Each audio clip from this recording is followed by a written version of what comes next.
Kaixo, ongi etorria. Bigarren mailako ekuazioak ebazten ari geranean, zenbaitetan ez dira osoak izaten. Zer esan nahi du horrek? Ordenatzen ditugunean, bigarren mailakoa, lehenengo mailakoa eta gai askea, horietako bat falta dela. Hemen zen falta zaigu. Lehenengo mailakoa, dugu bigarren mailakoa, lehenengo mailakoa ez dugu, eta askea bai. Horrek esan nahi du, B, formula orokorrean, 0 dugula. Nola askatu edo ebaztu dezakegu ekuazio hau formula orokorra erabili gabe? Erantara. Egiten dena da. Gai askea beste aldea eraman. Eskubiko atalera. Orduan geldituko litzaiguke 4 isa berdin 100. Gero zer egin behar da? Isa bakarrik usteko 4 zatitzen pasa bat dugu, koefizientean. Geldituko litzaiguke isa berdin 100 zati 4. Eta azkeneko pauso bezala, berretzen nahi dena beste aldera errotzen. Orduan geldituko litzaiguke horrela. Isa berdin, eta errotzen dugu 100 eta 4. Erroketa dugunean, badakigu bi soluzio daudela, ezta? Plus eta minus. Orduan jarriko dugu soluzio bat plus eta bestea minus. Plus izateko. Zerbait bidez zerbait 100. 10, ezta? 10 bider 10, 100 delako. Eta bestea, zerbait bidez zerbait 4. 2 bider 2, 4. Orduan 2. Emaitza izango litzake 10 zati 2, 5. Eta bestea, minus 10 zati 2, minus 5. Eta hemen ditugu bi soluzioak. Askoz azkarrago egiten dugu formula orokorra ez badugu erabili behar. Bigarren mailako ekuazio hau ere ez da osoa, ikusten dezun bezala, falta zaigu lehenengo mailakoa. B berdin 0. Orduan, egin behar dugu lehen bezala. Isa duen gaia alde batean uzten dugu, eta gai askea beste aldera, minus 9. Orain, isa bakarrik usteko lehenengo 16 hau pasa behar dugu zatitzen. Geldituko litzaiguke isa berdin minus 9 zati minus 16. Badakigu minus zati minus plus dela. Orduan jarriko dugu 9 plus eta berretzaile dena beste aldera errotzen. Orain gu badakigu erroketa batek bi soluzio dituela, ezta? Izango da isa bat eta isa 2. Zerbait bidez zerbait 9, 3, ezta? 3 bider 3 9 delako.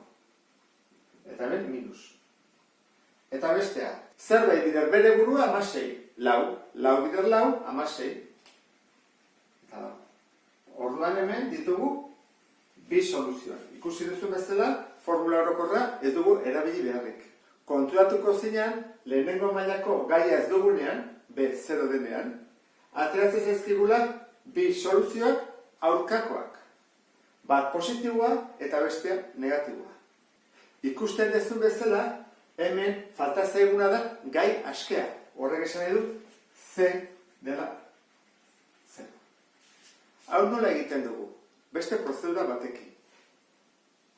C 0 dugunean, gai askea ez dugunean, atera dezakegu faktore komuna. Biak badute zerbait komunean, bai, isa. Horren atera egiten dugu. Isa, biderkagai komuna, eta barruan gelditzen da. Gogoratu zaitez, honek zer egiten duen.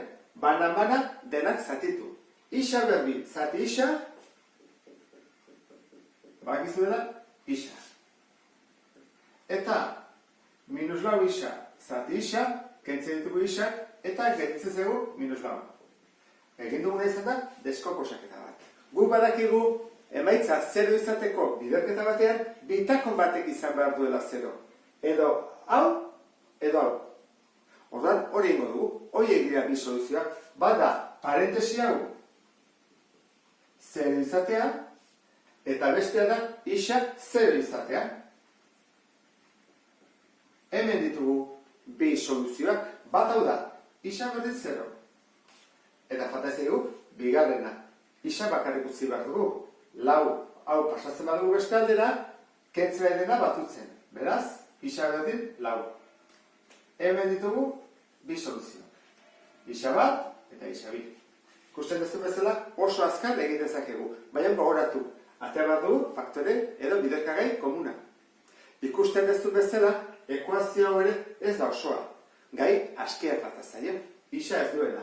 Orduan berak erango ditugu ezkerretara, hau ezkerrean dago, eta 18 isa kentzen pasatzen dugu. Orain, biderkagai komuna atera behar dugu. Biak isa dutelako. Horra, ateratzen dugu isa. Atazakegu beste zenbaki bat ere bai? Bai, ez da? Biak bikoitiak dira. Horra, atazakegu bi ere bai. Egin ezakegu zatiketa. 8 isa berdi. Zati bi isa, zenbat gelitzen zaigu? 8 zati bi lau, eta isa berdi. Eta hemen isa berbat, bi ken bat, bat bakarra. Lau isa. Ken, eta du hemen 8 isa, zati bi isa. Goratu, honek zatitzeitu, bana-mana goiko gai guztiak. Hemen 8 zati bi, bederatzi. Eta isak, kendu egiten dira, bederatzi gehitzen zaigu. Orain, bi soluzioak zeintzu dira. Bada, edo parentesia da 0, edo kanpokoa bidertzera dena da 0. Bitakon bada 0. Torran, hori da soluzio bat eta beste soluzio bat. Zer egin behar dugu hemen? Isa bakarrik utzi. Orduan, gai askea eramaten dugu eskubira batutzen, lau isa berdin bederatzi, eta gero bidertzera dena koefizientea zatitzen. Gelditzen zaigu, bederatzi, laurden. Hori izango zake, soluzio bat. Eta bestea, bi bidertzera dena zatitzen pasatzen dugu, zer bada 0 zati bi, 0 ez da, gauratzen zena. Isa bigarrena, horrak hemen ditugu bi soluzioak. Ikusten duzu bezala, gai askea falta denean, hau da, C 0 denean, atatzezegu beti soluzio bat, 0. Eta gero, bestea, kalkulatu inbarko ditzak.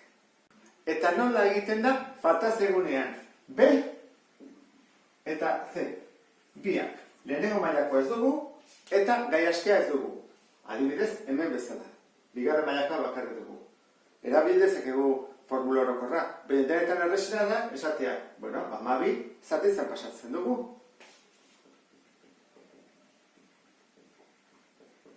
Zero zati 12, 0, ez da? Eta erroketa bestaldera pasa behar dugu, berreketa delako, 0 ebider 0. Bueno, hemen soluzio bakarra dago. Faltazia egunean lehenengo mailakoa eta gai askea, hau da, bigarren mailakoa bakarrik baldin badugu, atako zaigu bakarrik soluzio bat. Eta hori izango da beti 0. Hiru bide hauek ulertu dituzula, pentsatzen dut. Badakizu zer egin behar dezun orain, praktikatu. Eta orduan, ateratzen zaizunean bigarren mailako ekuazio ez oso bat, erabili dezakezu hauetako bat, eta ez formula orokorra luzeagoa delako. Beste bat arte, agur!